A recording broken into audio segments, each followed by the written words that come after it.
This COVID pandemic, this has brought an havoc on the MSMEs. With this last few days, with this speed of the cases being reported and hype of about the projections which are being heard, this is creating a huge fear psychosis. We are hoping that the things will start normalizing from October, November.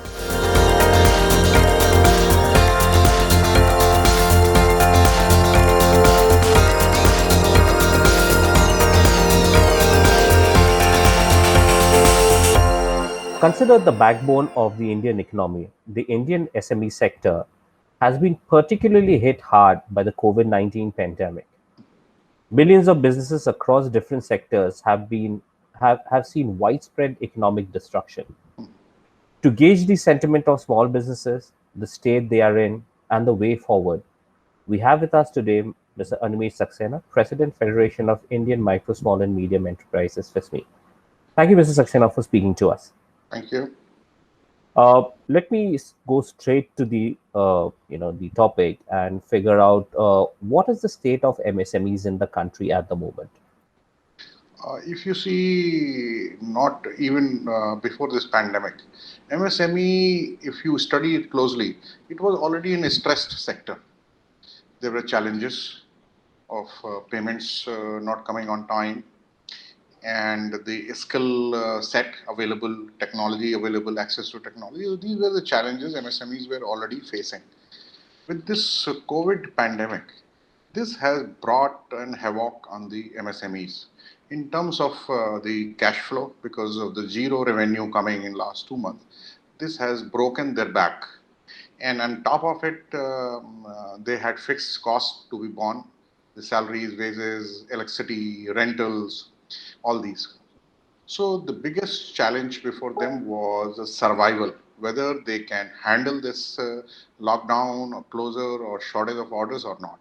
We are still passing through the same phase because the after the unlocking the lockdown and opening the sector, many of the MSMEs are facing this challenge of having not enough orders going forward.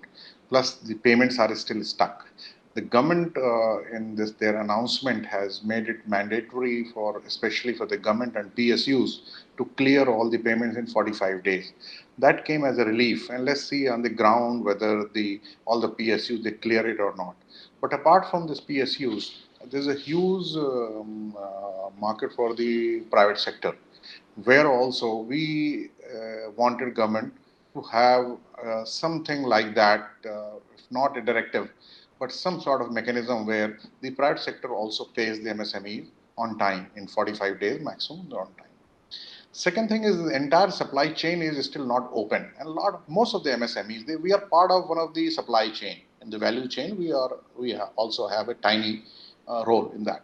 So if the entire supply chain is not operational, like if you see the automobile or if an MSME you are making an auto component, if the cars are not selling, two wheelers are not selling, so enough orders are not being generated. Second thing is the workers. A lot of them have gone back to their villages, and getting them back is still a challenge, with especially in the metropolitan cities where this pandemic is still rising. The cases are rising and is on the peak. So not many people are willing to return. And in MSME, what happens, you have a limited number of people, and some of them are technically qualified, and you need them very badly to run your operations. So this is another challenge coming. So with the lack of enough orders in the market, supply chain is not fully operational, lack of workers. So a lot of them are in a fix whether to open and start working or not. Some of them have started working. Almost we see 30 to 40% units they opened, they started working because they had some unfinished businesses, some unfinished orders, which they are trying to. Right now, the focus is to complete the ongoing production, which you had to shut down suddenly to finish that. And then let's see what happens. And that is the reason you must have noticed the government, which they came as a loan, a guarantee free loan sort of thing Right. without any collateral. The offtake of that loan is not much, even still. A lot of units they are not coming forward to avail that loan because they feel it will be a cost burden on them. It's because it's a term loan which is the interest rate ranging from 7.5% to to nine and a nine, half, like, yeah, yeah, yeah, 9.25%. Most of the private banks, they are asking for 9% plus. Only the state bank, which we saw, is offering 7.5%. And some of the units which who are opting for these loans, a lot of banks, especially in the public sector, we see they're demanding a lot of papers, like the balance sheets, and they want to basically check your credit worthiness. In spite the government offering them this guarantee for this loan default, but still the banks are doing their own due diligence on this. So these are the challenges which MSMEs are facing right now. right. So, it's you mentioned that it's just 10 days since the unlock phase, Yeah, uh, but the number of MSMEs back on stream is just 30 to 40%, isn't this it? is what the information we have. Right. And do you see that gradually going up this month, or you think people will still be circumspect? Yeah, we see gradually going up because life is normalizing, which we see. But with this last few days, with this speed of the cases being reported and hype of about the projections which are being this is creating a huge fear psychosis, which we have noticed now, because a lot of the staff members in the MSMEs who are working, the staff, not the workers, they are showing some reluctance in turning up for the job because they are extremely, fearful Correct. and about this. So this is another challenge. Right. Let's come to you. You briefly touched on it on May 13th, and subsequently, the government announced a slew of schemes for MSMEs. Mhm. How effective do you think that is? I mean, one problem that I see with at least the loan part of it is Mhm. that it is only for existing borrowers and Yeah. not for new borrowers. Yes. Yeah. So, likewise, how effective do you think all the announcements have been? You see, we have to yet to see them happening on the ground. There were two or three major announcements. One was this loan, which was for the existing borrower. Another was the distress fund, and third thing was uh, probably taking some equity in that. The detailed guidelines are still awaited for those. So that was looking interesting to us. So we were waiting for the guidelines that how the government would be the 15% equity they will be participating, and what will be the terms and conditions for that, and the stress fund. These two schemes, they still the detailed guidelines are not available, and nothing is happening right now. So probably next going forward next few weeks, we see some action on that. The Right. only the loan part is operational at the moment. Right. And the new definition of MSME that will come in from July. Yeah. You think that is helpful? That we welcome that. As a, from FISME, we welcome that because a lot of our members were, in fact, demanding this because it was just initially for the investment, and now with the turnover coming, so it should be helpful, especially Right. for the medium enterprises. It should be helpful. Right. There were also tweaks in the provision of IBC, Mhm. and subsequently, we have also published that somewhere this can be a double-edged sword, where provisions of IBC may be helpful the SMEs. At the same Mhm. time, it may not be helpful as well. What are your views on it? We felt, it should be helpful in the long run. Right. Uh, so, coming to it's been a perennial problem, access to finance, Mhm. especially in a situation like this. What can small businesses do? Where can they look at money? Uh, any advice that you can give small businesses? You see, the challenge of the finance with the MSME has been, an issue since many years. And, the government or the institution have to understand what is the challenge. What happens? Most of the MSME, if you see, they were dependent on NBFCs because NBFC has a better connectivity, and they were probably, we use the word last mile connectivity for the MSME. The banks had a very limited exposure. First, the branches were not, the limited number of branches they had.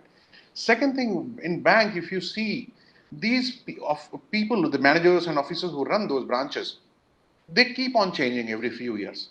So they don't develop a good rapport with the MSMEs there. They don't develop an understanding. So they insist more on the soundness or creditworthiness of the unit on the paper. 97% of MSMEs are not in the corporate sector. They are private proprietorship or partnership kind of company. And if you look at their balance sheets, they are not very healthy. So the banks were simply looking at and refusing it. And plus, they're demanding too many paperwork. And so most of the MSMEs were going to an easier option of going to NBFCs.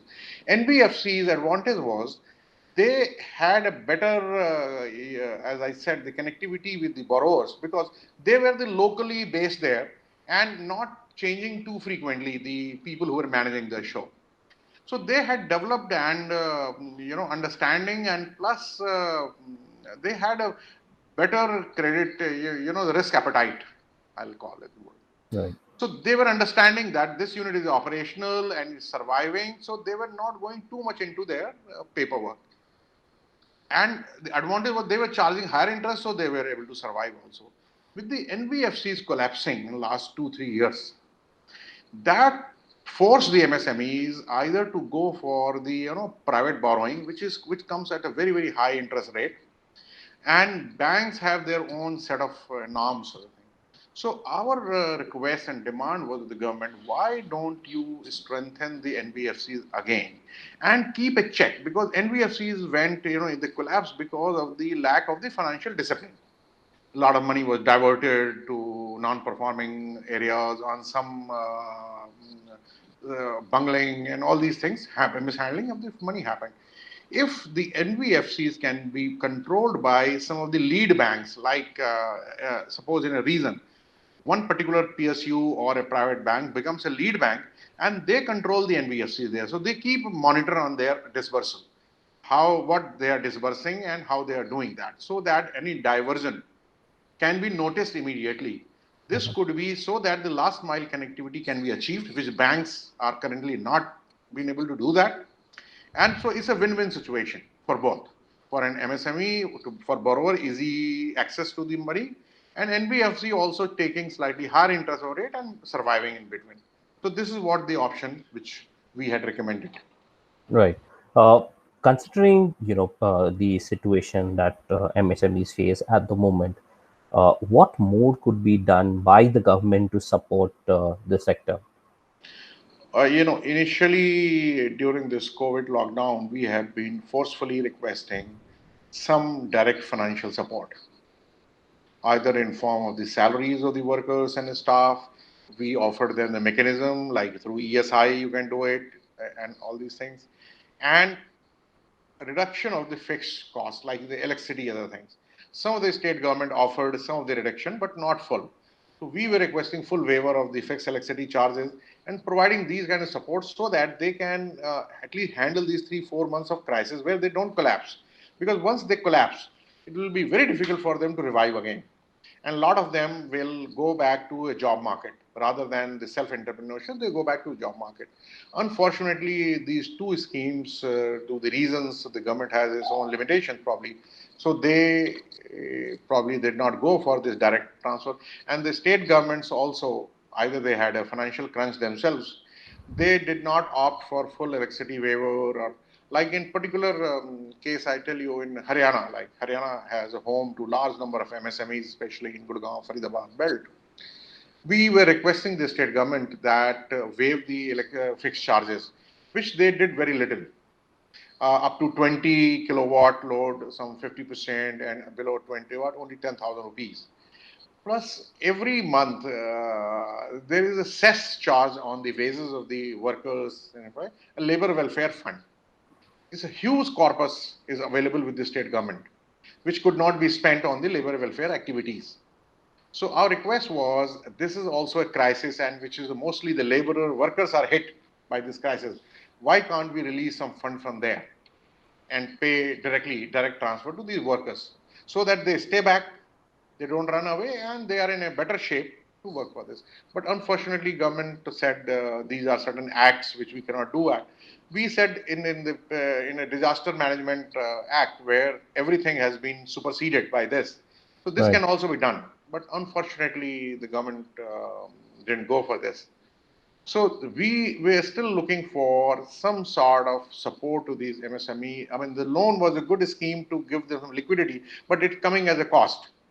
So not many would be opting unless they are really in cash crunch and they have a good order book is healthy.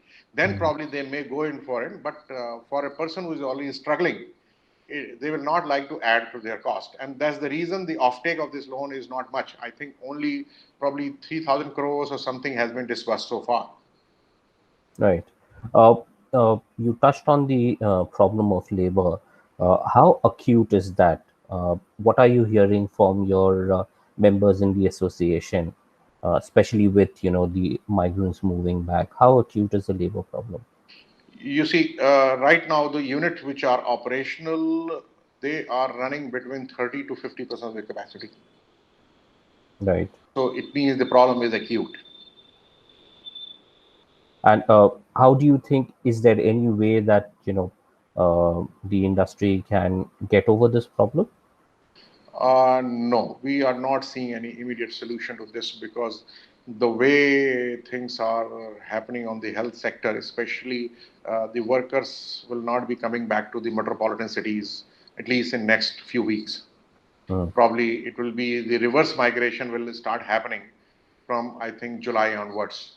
Because what happens traditionally we have seen most of the people when they go back to their villages, there's hardly any work for them in July onwards because the rains starts, the marriages are over.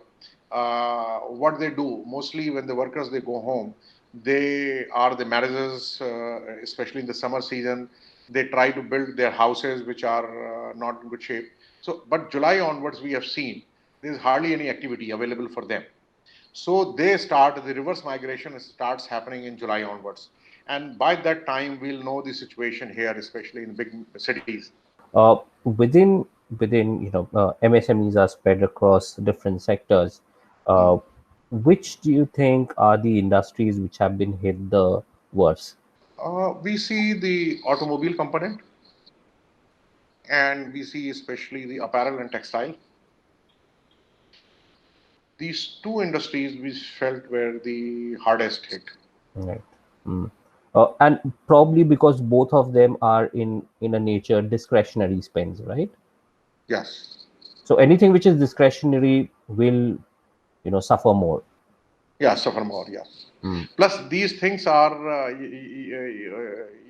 people tend to spend less if they are in crisis or stress. Right.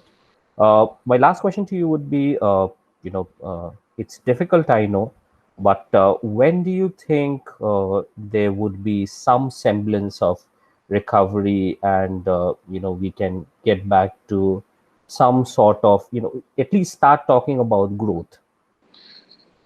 Growth, you see, there is a one very strong pessimistic estimate that to come back to the situation for 1920 turnover will take 2 to 3 years. This is the most pessimistic,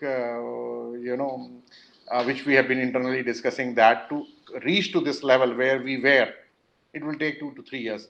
But optimistic side, we feel from, generally this October, November, the festival season starts bringing some good business.